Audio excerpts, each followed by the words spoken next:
Bwino omukambwe azuuse era kikakasiddwa nti Nisha kituufu teyakwatibwa. Abasawo bakakasizza akatambi kengenda okubeera nga nkuzanyira mu maaso awo butereevu naye nga wasuze otya wasiibye otya. Kansubire nti oli bulungi nnyo, kansubire ne Sande ekutambulira bulungi nnyo malidaadi sana. Kale nkusaba video eno gimpeere like, naawe atanaba kulabika nga osubscribinga, kusaba obeere nga osubscribinga ku ssaawa eno yennyini nnyini. Kale kankulaga akatambi n'oluvannyuma nkumoto eyongere maaso. First omusawo kye yasooka okukola kuyita Nisha okwogera naye ng'omusawo before that nga tanaba kucekinga mwana.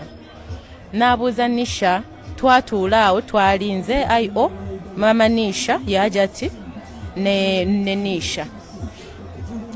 N'abuuza omwana wawaneeno gw'otali comfortable naye. Yes, babuuza Nisha kusinziira ku bigambo bye ngenda okola ki okubuuza. Abuuza Nisha, ani gw'otali comfortable naye okubeera waneeno ng'akubuuza ebibuuzo. Omwana ng'asonga mu nze sengaawe. Nze saakitwala nnyo kuba kyamakulu era nentuula wali. Naye omusawo n'aŋŋamba it's okay, bye ngenda okubuuza si by'amaanyi tebitiisa. N'amubuuza Nisha olina emyaka emeka? Omwana n'agamba myaka 14. N'amubuuza dadi yakukwata ddi? Ko ye dadi yankwata mu September. Ko ye kale ng'atugamba kakati mutugenda wawe bakeberera. Twawulira nti twasofuna information bagamba nti omwana yagamba mu gwa 5 ate nga Haji simanya yakoma mu gwa 6. Kyekituufu Haji yakomawo mu gwa 6 kuba twali tugenda na muyidde enkulu. Idde enkulu yali omu meka Haji yakoma wano nga mu gwa 7 nga 6. Yeah. Okay. Kakati ndoozo olaba time frame era tekwatagana. Ekyo ndooze nze nja kikubamu ki ebituli. Bwebanga ng'agamba nti omwana bamukwata mu May, kuba how possible? Nze nali nkyatinga ne Haji. Omwana mu kusooka yagamba May. Yes, ddala ng'omusango gutandika. Lwe yamala nze mukamwake wali ng'ayogera n'omusawo yagamba mu September. Ng'ayogera n'omusawo. Ekya May kijja eri ku poliisi ekajjansi.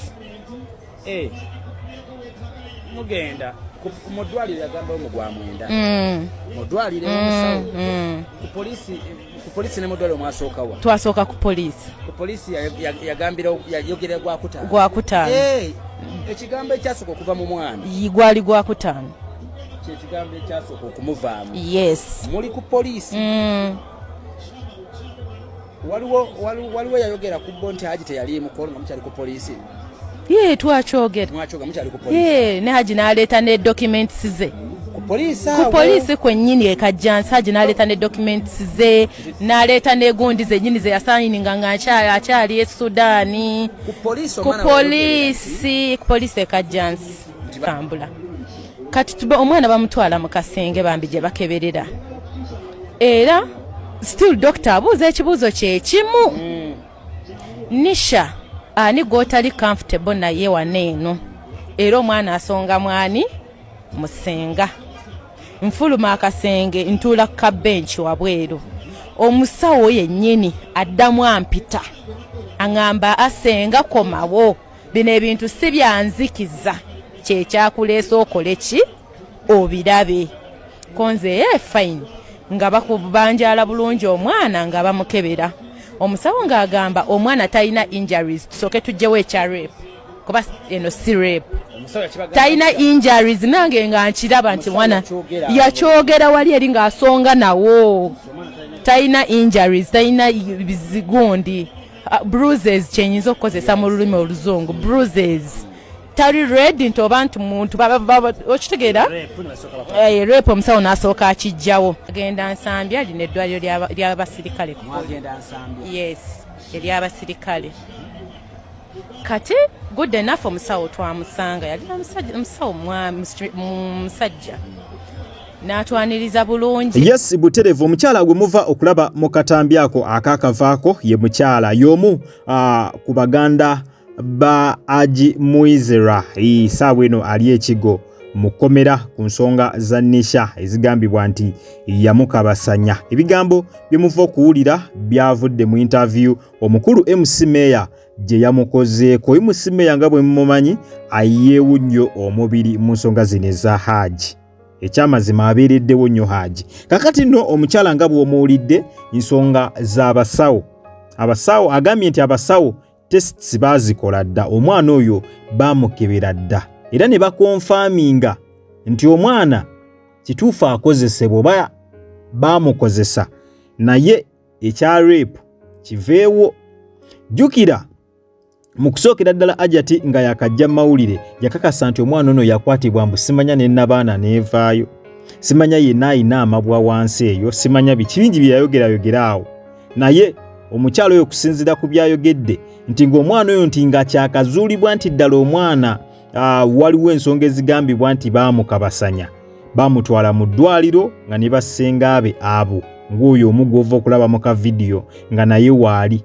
Era tests zaakolebwa, omwana baamukebera naye ne bagenda ne basanga nga ddala omwana yakozesebwa naye teyakwatibwa bukwatibwa nga bwe byewogerebwa. Mbu kyonna kyonna ekyakolebwa kyali kya kyeyagalire.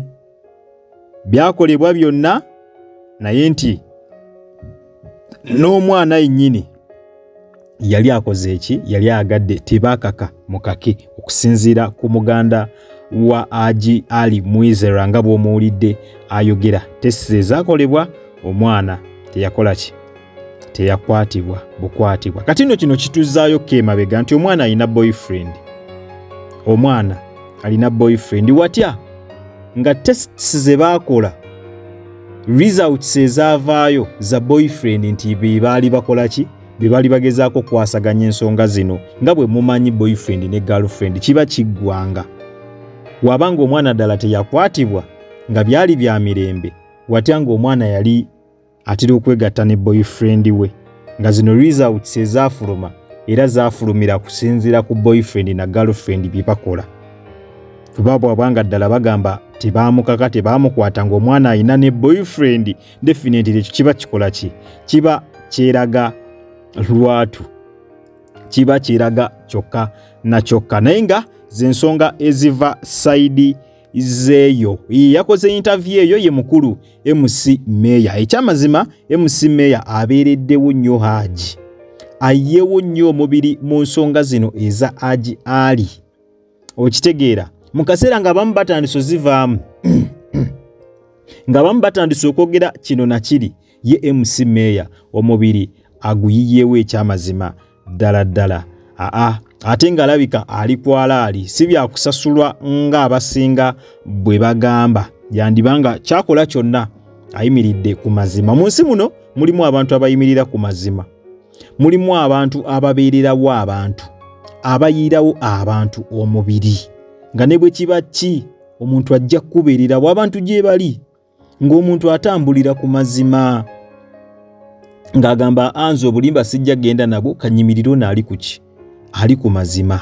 Okitegeera. So musajja ebyaddala ayeewo omubiri. Naye katulinde tulabe wa gye binaggweera. Ffe wano ku Jika Media twewawo okubeera nga updates zonna tubeera tuzikutuusaako era zonna tujja beera nga tuzikutuusaako. Gwe ky'oba okola kiri kimu, weekumire bwekumizi ku mukutu. Likinga video. Nyongera okujjukiza tubadde ku Jika Media era nga gwe wenna atanaba kulabika nga osubscribinga, genda maaso subscribinge, olikinge, okommentinge ate era osharinge. Teweerabira kutaninga on notification bell yo buterevu ojja kubeera nga ofuna notification buli lwembeera nga nkuteereddeyo video empya. Nakugamba wosanga kalango wonna toka skippinga kubanga engeri gyonza okulabika nga ate munnange osupportingamu emirimu gyange gino. Kwatawo mu kigalo buterevu video eno ojja kubeera nga ogimperedde like. Mu abatubira ebweru w'eggwanga kusana mmwe abatubira aka mu ggwanga Uganda, nyongera okwebaza timwebali nnyo, mwebalire ddala, temujjanga okwo.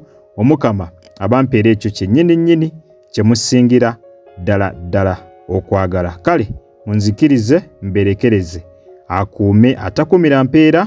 Mweraba.